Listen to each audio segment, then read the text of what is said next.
influencing pop culture, politics, and everything in between, taking you ringside as we discuss the crazy world that is professional wrestling. This is Going Ringside.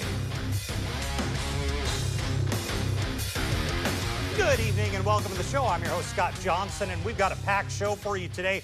We're going to be talking about what happened inside the Jaguars field 5 years ago, courtesy of our friends at AEW. We will put some video on the screen right now for you. It's incredible. They fought in the swimming pools. They jumped off the goalpost, all part of AEW's Stadium Stampede match. We're going to be bringing that for you in just a few minutes, like nothing you've ever seen before. And a little later on, Sol Ruca with NXT will join us. You do not want to miss her great interview.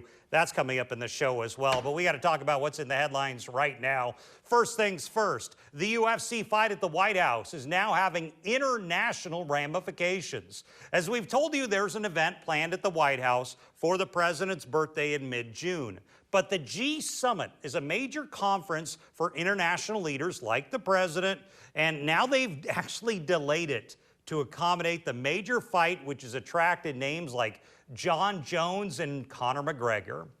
Also, WWE has found itself the defendant in a class action lawsuit over the network's ESPN deal. Last year, WWE started putting some of its premium live events like WrestlePalooza on ESPN. The marketing campaign made it appear like if you have ESPN on your cable system, you could see WWE events at no extra cost. Well, the lawsuit alleges that was deceptive, and ESPN customers had to pay more. Only WWE is targeted in the suit, not ESPN nor its parent company, Disney. Well, interesting backstage news about a movie with CM Punk in it that's set to appear this month, and Punk wound up being bloodied. There's a horror film titled Night Patrol that Punk is in alongside with Freddie Gibbs, a famous rapper.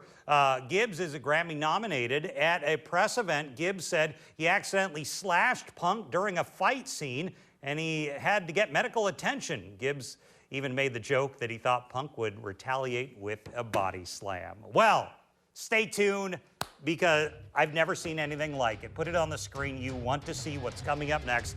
AEW, we're going to break down the Stadium Stampede match. Sammy Guevara, who was part of it, he'll be here, as will the Newsjack sports director, who's never seen it before, to see what actually happened in the Jaguars Stadium downtown at Everbank.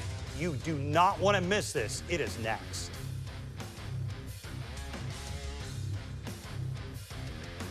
Well, welcome back. It is the most incredible wrestling match you probably never even knew existed, happened at the Jaguars Stadium.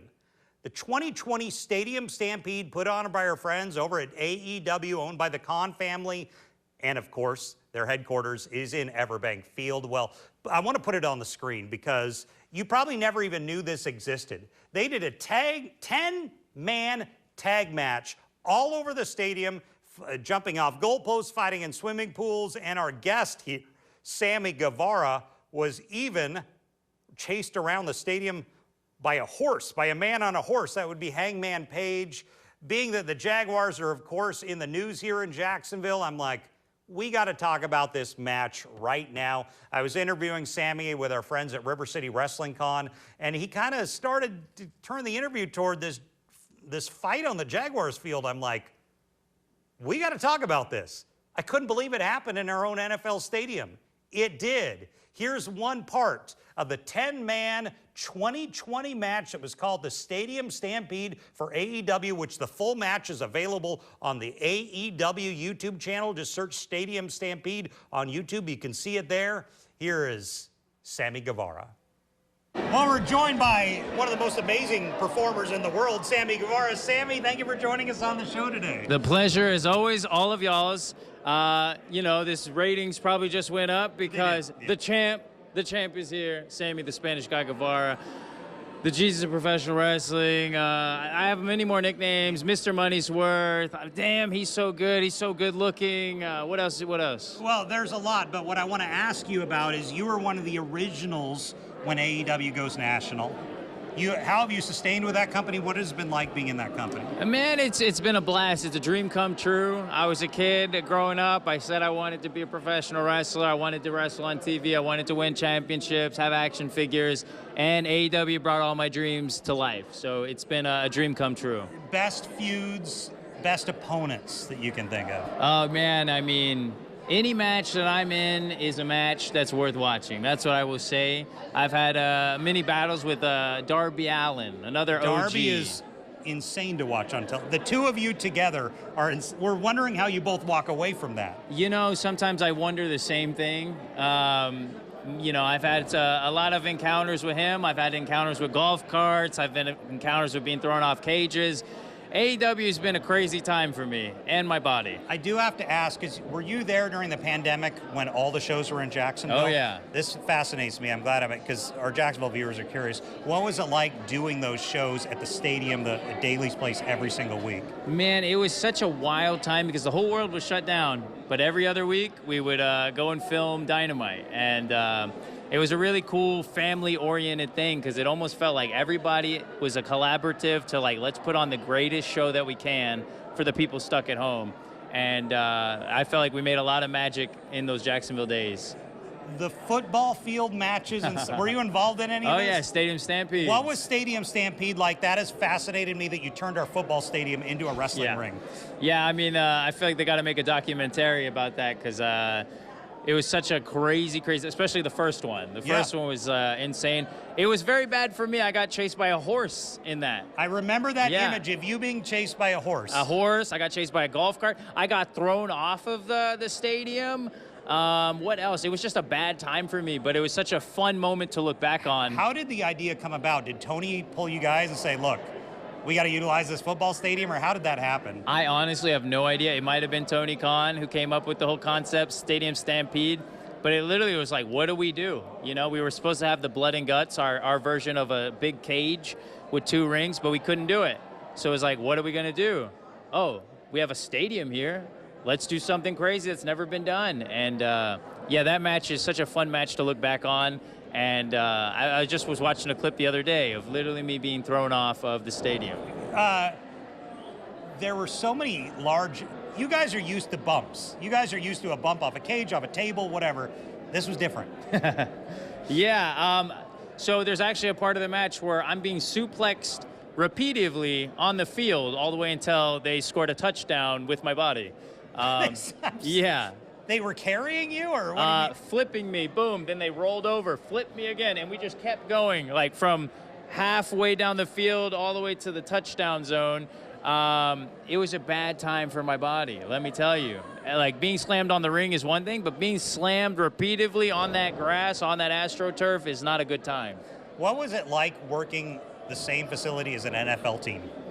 It was really cool. Like, there was also a part in the second one, during our entrance, we zip-lined down or paraglided down, whatever it is, in the entrance, and it was super scary because we're like 80 feet up in the air. Was that the zip line that the mascot uses? I think so, yeah, okay. Yeah. I'm like, how does this guy do this stuff? You know, I'm used to jumping off ladders, and here I am tied to this thing. It was super crazy, and it was just a really fun experience to just look around of how big the stadium was and find all different things. Like, there was a pool that we used over in the stadium. They have the swimming pool, yeah. Yeah, it was fun to try to incorporate different things, like what can we use in this stadium? Was it new for everyone? I mean, I'm trying to. You had a lot of vets in that match. 100%. No one had ever seen anything like this. Especially me, the young vet, Sammy Guevara. Yeah, no, it was a first time for everybody involved, but a lot of great minds. We had Chris Jericho, Kenny Omega, the Young Bucks, again, myself, Sammy, the Spanish God Guevara. It was a great time, though. Well, Sammy Guevara, it's been an absolute pleasure. Thank you for joining us on the show. Thank you. Again, the pleasure was always all yours. I'm the best ever. This man right here, he's all right. Thank you for watching. Goodbye. Sammy Guevara, the best ever in his own right. But once again, so the whole match is on the AEW YouTube channel. As I said earlier, just go to YouTube, type in Stadium Stampede 2020. You'll find it on AEW's YouTube channel. So I wanted a guy who's never seen this before, who knows the Jaguars Stadium in and out. That would be over at News for Jax, our sports director, a good friend, Jamal St. Cyr. He'd never seen it, didn't even know this existed, even though he's at the stadium almost every day. I said, Jamal, I want you to see this match. Didn't even know it happened. To get your perspective, here's News for Jax sports director, Jamal St. Cyr. So I wanted to bring in the News for Jax sports director, Jamal St. Cyr, who knows the Jaguars Stadium very well in the Jaguars facility. Jamal, you've never seen this match. I have not seen this match. I've seen the stadium a time or two, but I have never seen the match So before. you've never seen anything like this. I want to get your first reaction, knowing the stadium. The first frame is Hangman Page on a horse chasing another wrestler across the field. But this is what happens, I guess, when Tony Khan owns everything. And says, you got the logo on the field, which is the first thing that screams at me. So this is them jumping off the stands. Oh, Do you know some of these areas? Yeah, look, I've seen all these areas. Never used like this Jaguars before. Cheerleaders, by the way. The D-lines down there, they're always playing at the games. So a lot of, look, they even got some football helmets going. They do. I mean, this is absolutely insane. Have you ever seen anything like this in an NFL stadium like this before? No.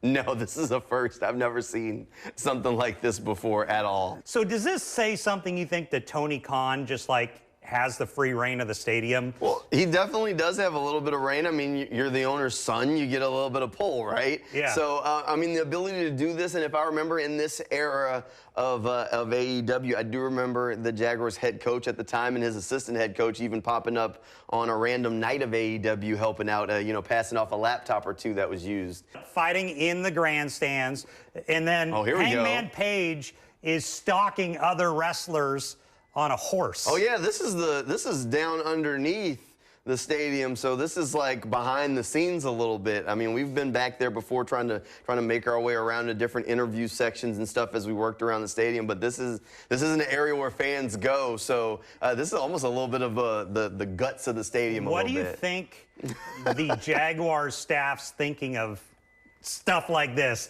A guy chasing another guy through the stadium with a horse. Probably who's going to clean it up if the horse makes a mess. Really?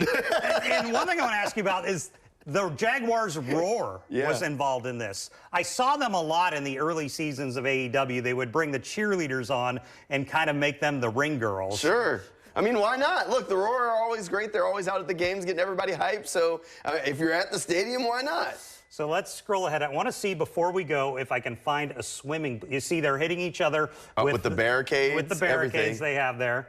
I want to see if I can get to the swimming pool. Oh, here it is. Okay. So they get into the swimming pool and just start beating the crap out of each other. Do you think this was Tony's idea? Tony's known to book a lot of this, and he knows his stadium. I mean, it almost had to be, right? I mean, this almost had to be Tony Khan's idea. I mean, the brainchild. And I mean, this is a really cool way to use, what you have at the time and use the resources at your disposal to put together something cool. I don't think Jacksonville in general knew this even happened. This is the first time I've seen it. Really? First time I've seen it. I had no idea. Are you? The fact that that's happening in our pool, and this is the center, is it been weird to see the overlap of the Khans owning the Jaguars, and they have got this wrestling company in the stadium? I don't think it's weird that there's been an overlap at all. I think it's actually worked out pretty good for them, where you're able to do some of this kind of stuff. And Tony Khan kind of has done a good job at booking stuff over at Daly's place, which is also right next to the stadium, and kind of incorporating the two. I mean, it's not out of the ordinary during training camp to see Swerve Strickland hanging out on the sideline with like bags of merch and watching Jaguars practice. I think he was there almost every day last training camp. So, I mean, that's not out of the ordinary. Jamal St. Cyr, News for Jax Sports Director. Thanks, Jamal, for joining us. Yeah, for sure. Anytime, Scott. So I appreciate Jamal and, of course, our friends over at AEW. Once again, it's on the AEW YouTube channel. Just type in Stadium Stampede. They did 2 matches. We highlighted the one from 2020, but incredible use of the Jaguar Stadium. One question we're trying to get an answer to, is what happens with AEW and Daly's place? Because the stadium, as you know, going under construction for a few years. Daly's place is a part of that. What happens to AEW? Because, of course, home base is right here in Jacksonville. Well, let's turn ahead. What's coming up next? We are talking to NXT, maybe their top women's star right now. Sol Ruca is next. You do not want to miss my sit down with the woman who'd never seen wrestling before she was in the middle of it. Sol Ruca is next. Well, welcome back. We got to talk about that lady right there. She's going to be on your TV in just a few minutes when NXT starts here at 8 o'clock. Sol Ruca has taken the wrestling world by storm, one of the best in NXT, and a woman who was a star gymnast, college level, could have done anything, and then she wound up in the world of wrestling, something she never even really knew anything about. And then she becomes a champion. She becomes a star. She is Sol Ruca. Here she is. Well, we're excited to be joined by Sol Ruca. Sol, thank you for joining us on the show today. Thank you for having me. You have been a very busy, very popular woman as of late. Talk to me about how you are doing right now. Let's start just kind of mentally with everything going on in your world. Yeah, I am excited. I'm overwhelmed. I'm just honestly all of the emotions. When you were growing up, let me start. Were you watching it? No, I had no When were you introduced? idea. When I got signed. When you got signed? Yes, Okay. pretty much, yeah. What's that like? So I talked to so many fans who grew up on it, watched it. You didn't, and you're in the middle of it. I know. Looking back now, I wish that I would have been exposed to it sooner, because I think if I would have saw it, I would have been like, this is what I want to do with my life. Like, I would have been set on that. But it didn't end up that way, but I still ended up here, so I'm very, very thankful for my journey, you know. Because I was, you know, a gymnast. I went to University of Oregon and got some acrobatics and tumbling experience, and I think those things kind of led me here and made me be who I am, and kind of helped me with my success. You're a duck. You're an acrobat. Mm-hmm. What, when you got here, were you like, this is not anything I've ever done before? What stuck out to you like, this is a little different? Probably the promo classes, trying to put on a performance, trying to be entertaining with your words and your expressions instead of, you know, doing moves and stuff, you know. In athletics, you're so used to being told what to do and what to wear and how to present yourself and being serious all the time. And so coming here, even like on the tryout the first day, they asked us to cut a promo, and I was like, I don't even know what that is. So I got up there. Talk to me about the promo classes. What's that like when you walk in? It's just, we walk in and we get like, some sort of assignment. Sometimes it's silly, sometimes it's serious, sometimes it's very like real world, I guess, in our world, where we'll cut a promo and they'll have random sounds go off as we're cutting them, so that we don't get distracted and we can stay on topic. Sometimes it's memorizing a whole page of stuff from other shows or whatever it is, and then we have 10-20 minutes to memorize it. Favorite opponents, and when I say favorite, I don't necessarily mean your best friend. I mean, you know, a fight that you remember. Let's see. I'm gonna have to say Lash Legend. Every single time I'm in the ring with her, it's the blast. Even though she's a bougie bully, I still love working with her. Is she a bougie bully? She is a bougie bully, for sure. In what regard? What do you mean? Like, what does that mean for you? For me, she just likes to assert her dominance in the ring, you know? She does? Oh, for sure, yeah. But she's great to work with. I love her to death. She's big. Yeah. She's big. Yeah. Tall. That's another thing that I do love about working with her is I typically am the bigger person wrestling. I typically am wrestling people smaller than me, which is also tough being a high flyer. You know, not normally do you see a high flyer being as tall as I am. So when I'm working with someone bigger, it's a time for me to show my strength and show a different side of my moveset. Do you realize how tough you were prior to this? No, I don't think I did realize. I mean, now you're tough. Yeah, literally, yeah. I think Talk about that dynamic of, maybe you've been in a fight, maybe you haven't, but you're not in a fight at the level you are now. Yeah, for sure, on a weekly basis. I've never been in a fight. I'm very like chill, relaxed. I'm not someone who's into all of the drama and stuff, but being here, that's the nature of the beast, and especially having Zarya, who is has a little bit of a quicker fuse. It has made me be more aggressive and be more into that, and like bringing the pressure, bringing the heat in my matches and stuff. And I've definitely evolved thanks to her. Yeah. What would you like going forward? Do you want to go to the main roster? Are there opponents? Matches? I just want to be in anything that I can be. I want to be in all of the title opportunities. I want to be in every single ladder match, every single cage match, all of the crazy matches. Obviously, all of us want to headline WrestleMania. The crazy matches, the ladder, the cage. Mm-hmm. Talk to me about that. Would you do that? I mean, that's ladder, you're going up high. Cage, you're theoretically going up high. Yep, for sure. I love heights. I was in Hawaii for a few years before coming here, and We just talked to Lola Weiss, who was the opposite. Yeah, she is not like heights. Yeah. Ladder match was a bit scary for her, but I love it. Like, I love cliff diving. I used to do that all the time when I was in Hawaii. And I think with having those stipulation kind of matches with ladders and chairs and cages, it kind of gives me a opportunity to be a bit more creative with like my finish or other moves that I can think of, or just putting myself out there and challenging myself and challenging women's wrestling. It's really hard being in NXT because I feel like you are very much so in a bubble, because we are here all the time, pretty much Monday through Friday. We have shows on the weekends sometimes. I try to venture out as much as possible to get out of the wrestling bubble, but it is tough because, once you're in it, you'll be watching TV and you'll be like, ooh, that's an idea for a move, or ooh, I should do that, or I should say that, or I like how they did that, or I like their outfit, and you're thinking about wrestling constantly. And last question, family or friends who have no affiliation with wrestling, don't know anything about it, what do they think of it?